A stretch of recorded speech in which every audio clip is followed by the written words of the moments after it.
The worst part is the waiting. Waiting for the boarding craft to launch. Waiting inside it until you arrive, hoping it isn't blown to smithereens in the void. Waiting for someone to cut into the hull. Waiting for your turn to storm the breach. Anticipation can hurt as much as the enemy.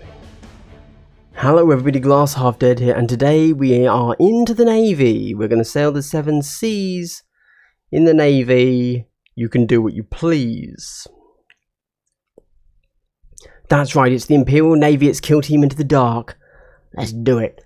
Before we dive into it, just so you know, I'm putting out so many videos for Into the Dark and for the annual, because they're both dropping on the same day. You will not be getting all of the notifications. So check out my channel for everything you're missing this entire week. Chock-a-block Kill Team, okay? Check that out. Let's get into the Navy. A quick overview for the Navy Breacher team. 12 model team, 7 wounds, 4 up save. GA shenanigans is basically their theme, and it is pretty cool. They're definitely strong at short range. They're not good at melee, and they're terrible at long range, but at short range, they're going to get up to some real funky stuff. Their archetypes are security and seek and destroy. Their faction TacOps, I've put terrible. Actually, I think they're okay. I don't know what I was smoking when I did this. Probably crack straight from the pipe. They're a very, very combo-based team. They are going to really reward people that are good at setting up and executing plays. I think they're going to be the kind of team that are going to be super rewarding and strong when you know how to play them. But they might become quite frustrating when you get your combo plays interrupted, because you kind of have to set up like one thing a turn, and if that one thing fails, it's like, ooh, now what? And you just have to muddle your way through the turn until you get to the next turn, and you can start building combos again. You can build all of the required models from one box, minus the gunners, obviously, as always. And from the top of my head, you have to make a choice about specialist versus armsman. Armsman is the default warrior. We'll get into that in a moment. I think of the two teams from Into the Dark, that's Crute and Navy, this is the stronger team, similar to how Vet Guard was stronger than Commandos, by which I mean Commandos were stronger when the box released, but then as people learned to play, Vet Guard turned out to be the stronger team. In reality, just as a player base, our skills had to increase. Hey, check out the timestamps below. Jump to where you want. If you don't need to hear about equipment or TacOps or whatever, you just want to hear my breakdown of the data sheets, you can jump straight there. And you should, because the next slide is actually subscriber only. Avert thy eyes, my good sirs, my children of the lamb, unless you are a subscriber, because that's right, if you're a subscriber to my channel, I'd like to give you a big double hello. The wholesomeness knows no bounds on this channel, and wholesomeness is what we need in this economy, isn't it? Because luckily, it's free, unlike everything else, am I right? Guys, I do a lot of stuff. It's primarily Kill Team. I also have another channel called Full Scale Wargaming. I talk about 40k and Age of Sigmar sometimes, and War Machine over there. I have merch. I'm wearing it right now. Isn't that cool? I have a Discord channel all about Kill Team. I have a podcast called Vantage Point all about Kill Team. If you like what I'm doing, if you're picking up what I'm putting down, if you're eating, I don't know where I'm going with that one, consider checking me out and supporting me on Patreon. Honestly, every little helps, because I'm a huge corporate shill called Tesco's, apparently. Anyway, let's get into this. First up, we have Operatives and Ability. So this is a 12 model team. You have options in regards to the gunner and the armsmans. Armsmen? That's a weird one. As opposed to how you want the team loadout to be. And I think there is actually a valid choice in possibly wanting armsmen over something else, which we get to when we get to that in the operative thing. You can actually see the basic stat line below us, the Navis armsman here. That shotgun looks concerning, doesn't it? Yes, it does. But we'll talk about that more when we get to the data sheets. The Geist Skull and Cat are options. They are both tied to a specific operative. We'll go over that in a moment. And interestingly, those are the two operatives that I would say maybe don't need to be taken, and you might prefer taking Armsman instead. And if you wanted to do that, you'd almost certainly have to buy a second box of these. Their special abilities, they have two. One is Void Armor, one is Breach and Clear. Let's talk about the Void Armor first. It's very simple. Splash doesn't splash off the original target. Very nice. Especially since the Kroot actually have their bow guy has splash too. Breachers don't care. Hell nah. We then get a Blast and Torrent secondary hits. You get to reroll 1 defense dice. So this is like a, you get semi cover if you're hit by Blast or Torrent, which is, you know, nice. Or, you know, 4-up save. That's alright actually. You know, when it's a 50-50, I suppose statistically you save it. Cool. We then get Breach and Clear. Breach and Clear is the big one. This is their real ability. Void Armor is like a cool, fine, whatever. But Breach and Clear is what defines the team. It's the first and passive combo that you are going to have with this team. When you activate an operative, you select one other operative within 3 inches. Essentially, they both gain GA2 with each other. So you then move the guy you just selected. After he's finished, you then move the other model that have been within 3 inches that you selected. Yeah, guys, having GA2 is really good. It means that you get to activate 2 models before the enemy gets to react. Very nice. This is how you start to set up the combos. So the first guy you move could very well be the guy that moves up, does a debuff, but doesn't attack because you're only 2 APL. Then the next guy moves up, gets the kill. That's kind of what we're thinking here. Onto the TacOps. Storm target. Enemy selects an objective. If you control, gain 1 VP. If controlling it in, gain 2 VP. Well, a second VP. Yeah, so I don't know, guys. Like, this is obviously very mission dependent. Sometimes this would be an okay one to pick, but not always. And the real issue here is you are asking your opponent to select an objective.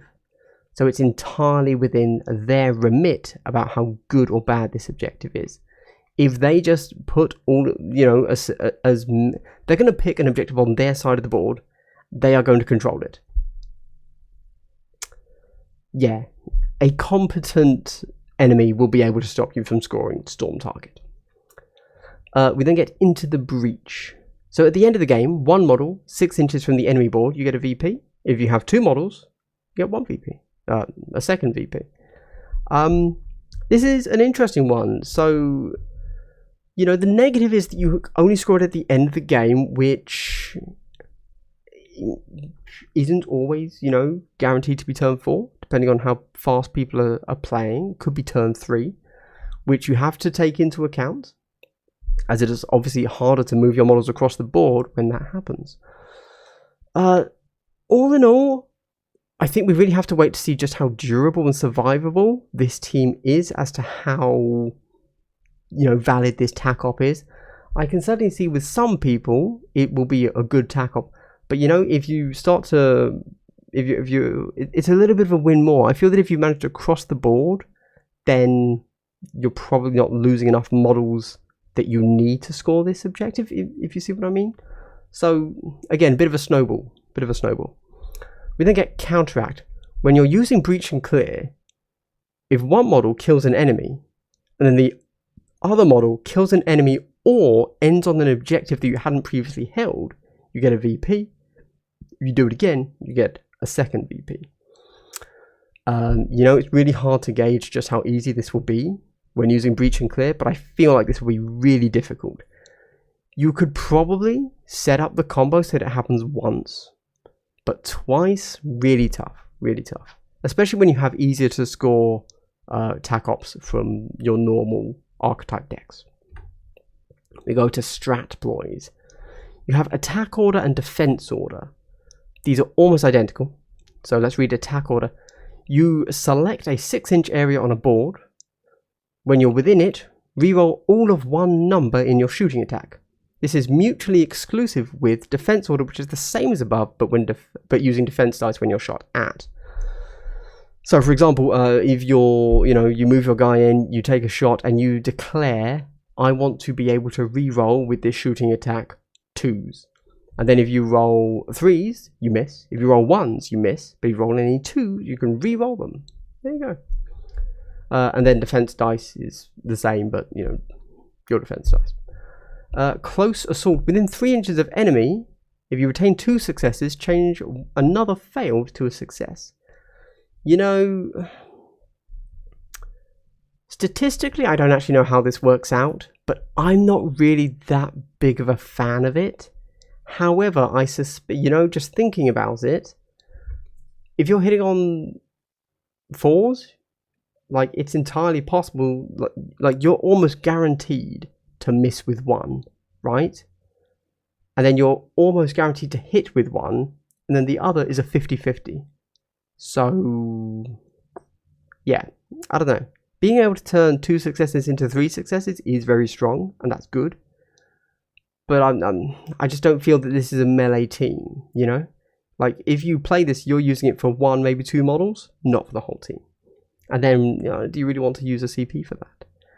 We then get brace for counterattack.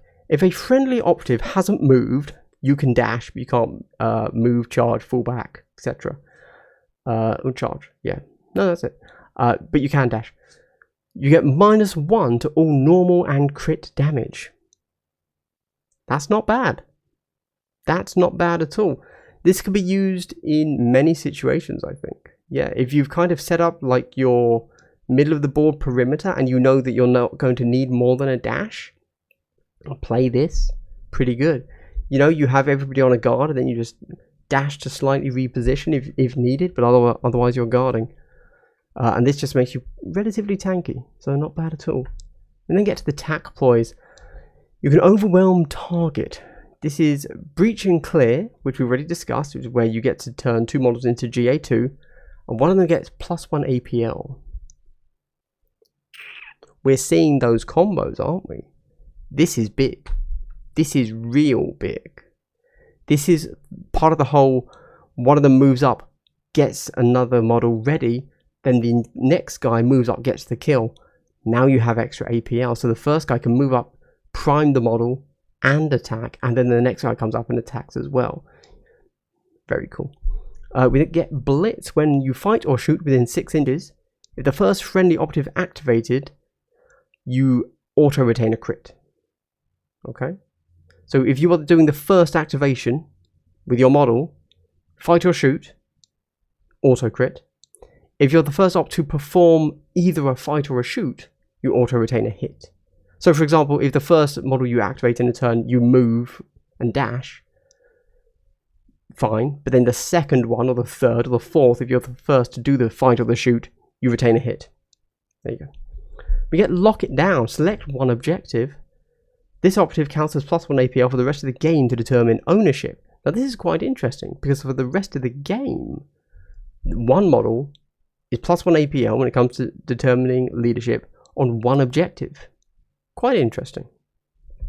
And then we get calm head. You can ignore movement, ballistic skill, weapon skill modifiers for the rest of the battle. Now again, 1 CP and you're ignoring it for the whole battle.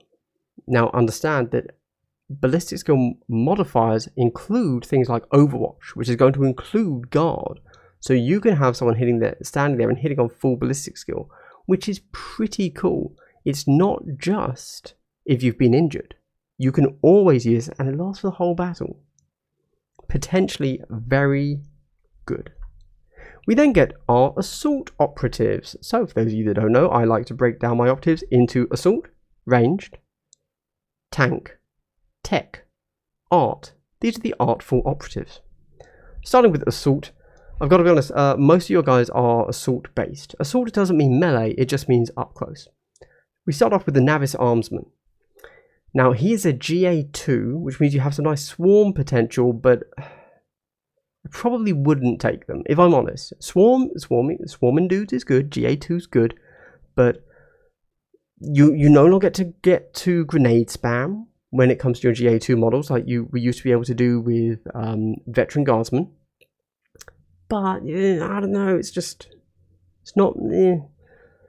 they don't really have enough going on to be worth taking them, I think. Their shotguns aren't good enough where you can think, oh, well, even if I get to do twice because it's GO2, I should take them. No. We then go to the Navis Axe Jack. This guy is the alphabet master because he's all about the ABCs. That's right.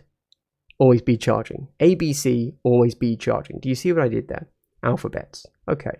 When you charge, this guy gets buffed. Emboldened means you get a 5-up feel no pain, and weighed in means your axe gets Reap 2. To clarify, Reap 2 is like Blast, but for melee. If you roll a 5-up, because he has lethal 5-up, then all other enemies within 1 inch will take 2 damage as well. I imagine Gallowdark will be cramped, so Reap is probably better than in the Octarius kill zone. Yeah, this guy charges and he kills stuff. That's the intent. And look at that, 5-up with a 4-6. Pretty good. It's pretty good. On to the second set of assault operatives. We have the Grenadier. He gets a frag and crack grenade, as one would expect. No need to talk about those. Do note that he has a special grenade, and that is Demolition Charge. Let me break this down for you quickly. The range is only 4 inches to circle, as opposed to the usual 6 inches or red 3 circle. So that's obviously interesting. And of course, you know, in Gallowdark terrain, that still only gets reduced by 1 inch to be 3 inches if you're using indirect. But it's not amazing. It's not amazing. You know, I think most people have come to accept that 6 inches when it comes to range is acceptable. You can get shots off with 6 inches. 4 inches is an unknown quantity. Who even knows what's happening there, right? We then get to the hatch cutter. He has weld shut. This makes opening hatches cost 2 APL. Now technically it's plus 1 APL, so maybe this can get stacked. I imagine if this can get stacked, it could only really happen in narrative games. I doubt there's going to be other ways to stack again and again. Potentially very powerful for area denial, certainly in the Gallowdark terrain. There's a lot of, in the critical ops pack, there's a lot of objectives behind doors. You have to open the door before you can get to it. This guy moves up, weld shut. Suddenly, you can set up a nice little defensive perimeter because the first guy that moves up to open the door can't move up and open. He has to move up, wait, open, and you can set up some dudes to guard. Very cool. Very strong. When they get Breach Point, this is the same as Breacher Boy. Amazing ability. Just, you know, run straight through a wall. Absolutely brilliant. Obviously, very thematic for Gallowdark terrain. However, this guy is better at melee than the Breacher Boy, so that's actually, yeah, great model. Always take. We then get to the ranged ops. There's only one. No, sorry, there's two. The ranged operatives are not necessarily models that are good at melee, but they are, at ranged shooting, but they are operatives that want to do what they do at ranged, and they are backfield objective holders. More than, yeah, trust me, it makes sense. Okay. So, you could take 2 of these. Plasma, still an auto take. You always take a plasma. That has not changed. The volley, the Navis Las volley, suffers because of the heavy keyword, and Fusillade is pointless, so might as well not have that. So you just have heavy and relentless on that. Relentless is pretty nice there, I'm not going to lie. It's 4s, so you're averagely hitting 3 times. Relentless will allow you to hit either 4 or 5 times, doing 3-4 damage. You can even fish for crits with Relentless, actually. I think that's pretty good. If you know, all things considered, I think the Las volley is pretty good and is the go-to after the plasma gun. It will depend on the map, though. I think, though, because of this team, this is your only real long-range weapon. So you, well, apart from the plasma, so you're almost always going to go plasma and Las volley. I don't think we're going to see the melter gun that often, unless we're against a very specific team. There you go. Now we have our first operative that works built-in combo-wise to another operative, which is the Geist Skull. So the Geist Skull, a lot of stuff going on that data sheet. It's not a real operative, okay? It's just a bomb that can move like the commando grot. So you see a place and you move to it. It can't do anything, okay? It can only like normal move, dash, and then its special move. That's pretty much it. You can fall back. You can't shoot. You can't attack. Like you can't even roll attack dice. It's only defense 2. It's not a real operative. It can't do anything. Okay. However, also note 1 APL. Okay, that's how not an operative it is. Basically, the only thing it will ever do is use the boost unique action, which is the commando grot move. Okay. However, it does blow up. It's kind of its thing, right? So it takes the void jammer to make the Geist Skull work, which is why you need to combo things, right? So you would start the Geist Skull next to the void jammer, use breach and clear, 1 AP, boost the Geist Skull to where it needs to go, move over, GA2 over to the void jammer, blow the Geist Skull up. That's clearly how these are meant to work. Honestly, I don't think these are auto takes. Like, yeah, which is a bit of a shame, because the detonate, the blowing up of the Geist Skull isn't actually that effective. It's 4 attacks, hitting on 3s, 2-3, EMP. EMP, for those of you that don't know, we have seen once before. I can't remember what in. Oh, EMP grenades. Right. Tau. It gets lethal X. Lethal X is the armor value of the opponent. So if you're hitting a marine with it, their armor save is 3 up. So your grenade will become lethal 3, which is pretty good. But you're still only 2-3 damage, hitting on 3s with 4 attacks. You're not killing anything, really. Like, yeah. This is probably an operative duo that could be left, and instead taking armsmen. I don't know exactly how you would use those armsmen to the best of their abilities, but I'm not sure the Void Jammer is the dude, you know? Just quickly though, the Geist Skull doesn't have to just blow up. He can also use Interference Pulse, which is -1 to the enemy APL. Yeah, within 6. No, you select one model. Sorry. I don't know. I just feel like this combo of guys is going to be using up your APL buffs, whereas really you want them to be going elsewhere. I feel like this guy isn't an auto take. We then get to the tank ops. These are the guys that you want to stand in the way and take the fire, and obviously it has to be the Endurant. How could it be anybody else? He's got a 2-up save, 10 wounds. He's got a heavy shotgun, not a standard shotgun. That does mean he can't take equipment to buff his long range, but that's fine. 10 wounds, 2-up save. He's your tank. Yep. Stick him in the way of things. Breach Wall. Weird name, but fine. When a friendly operative finishes their move base to base with the Endurant, and this guy, the Endurant, is engaged, then the Endurant acts as cover and the enemy can't shoot the friendly op touching his base. This would only be removed by Vantage Point. The shield, in melee, your parry discards 2 instead of 1. If you parry with a crit, you can parry 2 normals, 2 crits, or a crit and a normal. Keep in mind that this guy, but in melee, he's only doing 1-1 damage. Really? This guy's there to just parry stuff. He's not killing anything. He just parries, okay?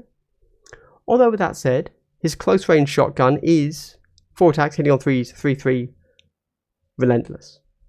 Relentless on a shotgun is not bad at all.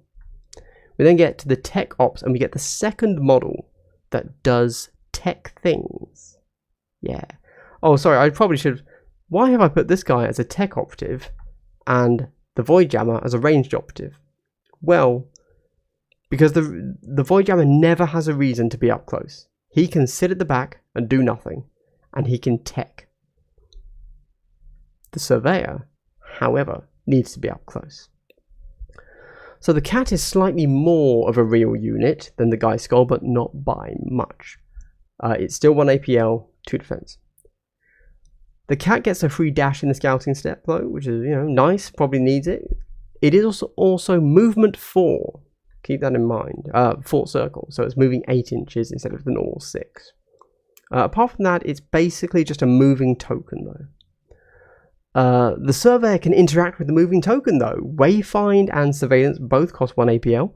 Wayfind lets a friendly operative within 6 inches of the cat get +1 APL, and that's really nice. Surveillance lets you place a token within 6 inches, and then any enemy models within 3 inches, so that's a total of 9-inch threat range, lets your operatives treat the enemies within 3 inches of that token as being on an engage order. So actually, I would say these two are mandatory. They give you +1 APL and allow you to swap enemies to engage. Super good. These are auto takes. This is real tech. The guy's skull, drop him. Drop. Surveyor, all day, every day. Cat, on the mat, in the hat. Postman Pat. We then get to the Navis Sergeant at Arms. This is your leader. So, you know, why is a leader a tech piece? It's a good question. Because you have enough assault pieces, to be honest. And the command breach ability is pretty good, and you don't really want to lose that. Command breach is select either attack or defense order strat ploy, and that one is free for you to use once a turn while the leader is alive. Now, the loadout is an interesting one. I would say you want to go with the heirloom auto pistol and power weapon. He may not be an aggressive assault piece, but he's a defensive assault piece instead, I would probably say. He's a bit of a weird one with only 8 wounds. You can't really throw him into the thick of things, but he is going to be pretty good at defending himself if someone comes at him. We then come to equipment. Frag and crack grenades, don't need to go on about them. They're 2 and 3 EP, you can only take 1 of each. They're going to be on your grenadier. Job done. Cool. No need to think more. You then get a stun grenade, 2 EP, 6-inch range, 2-inch blast, 4 up for your enemies, -1 APL. Sorry, that is, it doesn't do any damage. It has a 6-inch range, 2-inch blast, as you would expect. And then if you roll, for every enemy within that blast radius of 4 or more, they get -1 APL. It's one use. It's fine, I guess. You know, whatever. I suppose you could argue that, you know, if you really wanted to mess with people, a stun grenade mixed with the guy's skull, and you've got like half the enemy team down to, you know, -1 APL. But I feel like you'd rather just shoot the enemy, if I'm being honest with you, and take somebody off the board. We then get the rebreather. It's 1 EP. You can ignore negative APL and stun. It's 1 EP, that's fine, I guess. And then we get slugs, 1 EP. Improve the long range of shotgun by +1 normal and crit damage. This means it goes from a, you know what, let's go and find what it is. Long range on this Navis Surveyor here, which is standard, it is at 4 attacks, 5 up, 1 2. If you give it slugs, it will become 4 attacks, 4 up, 2 3. The shotgun is not good. I don't think slugs are worth it at all, if I'm honest. Stim is 1 EP, +1 wound. That's not bad. Just, you know, 1 EP, don't know what to do, give themselves +1 wound. Pretty nice. I think any spare EP you have lying around, you should spend on a stim. Finally, we have the system override device. It is 2 EP. In the scouting step, you can open 1 hatchway. As you can tell, it saves you 1 APL once. You're essentially trading 1 APL at the beginning of the game when you probably don't need it for 2 EP. And with that, everybody, that's kind of me done. The only thing I really have to say is if you've made it to the end of the video, I'd like to give you a big triple hello. Wow, so wholesome. Guys, I actually think the Imperial Navy Breachers are going to be really good. I think we're going to see a lot of them, even more so than the Kroot, which is a shame because I hear lots of hype for the Kroot. You know, the weird Xenos species, but I think that's just the loudest voices. Whereas the Navy Breachers are the ones we're actually going to be seeing on the table all the time. Hashtag Imperial Triumph, I suppose. Hashtag Imperial March. Hashtag thank you for watching to the end of the video. It's really the best way to help out a small YouTube channel like mine. Genuinely, it means a lot to me. I hope that you have enjoyed all the Kill Team content I'm doing this week. And, you know, once again, check out Full Scale Wargaming, my large gaming channel. Check out my merch. It's super cool. Check out my Vantage Point podcast for Kill Team. Check out my Discord for Kill Team. And if you really like what I'm doing, check out my Patreon, which is primarily Kill Team, but it's also everything else as well. It's currently undergoing a little bit of a reshuffle, but at the very least, it will give you a cool color on your name if you're in my Discord. Guys, this has been Glass Half Dead. Let me know what you think of the Navy Breachers. I will see you another time. Stay safe. Goodbye.